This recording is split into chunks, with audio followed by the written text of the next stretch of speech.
ఓసిని చిత్రం సల్లగుండా ఏందన్నా గట్ల వర్షంలో తడుచుకుంటా ఏమన్నా ధర్నా గిట్ల చేస్తున్నాడా ఏంది? అయినా ఇప్పుడు ఎలక్షన్లు అయిపోయినాయి కదా, మరి ఈ ధర్నా చేయాల్సిన కర్మ అన్నలకి ఏముండదు? మరి ఇంత వర్షంలా నడి రోడ్డు మీద ఇట్లా సకల ముక్కలం పెట్టుకొని పొందుగా కూర్చున్నారు అన్నలు. మరి నాకైతే ఏం సమజ్ అయితే లేదు, కానీ మీరు ఒకసారి చూడుండ్రి.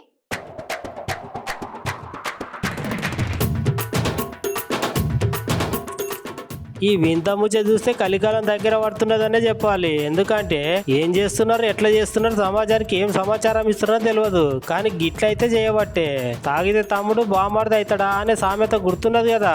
తాగినాక లోపలున్న మందు మనతోటి ఏం చేపిస్తుందో, ఎంత చిత్ర విచిత్రం చేపిస్తుందో మనకైతే తెలియదు. కానీ బయట నుంచి మనల్ని చూసే జనాలకైతే తెలుస్తుంది నుల్లా. ఎందుకంటే నేను చెప్పే ముచ్చట ఒకసారి మీరు ఖచ్చితంగా వినాల్సిందే. అసలు ముచ్చట ఏంటంటే సూర్యాపేట జిల్లా ఉన్నది కదా, ఆ సూర్యాపేట జిల్లాలో మోతే మండల కేంద్రంలో తిరుమల వైన్స్ అనే ఒక బార్ షాప్ ఉన్నది. ఆ బార్ షాప్ దగ్గర మందు బాబులు వస్తారు పోతారు. వాళ్ళకి కావాల్సిన బ్రాండ్ ఏదో తీసుకొని అక్కడే తాగి వెళ్ళిపోతారు. కాకపోతే ఈ అన్న ఒక విచిత్రం చేసిందేనే చెప్పాలి.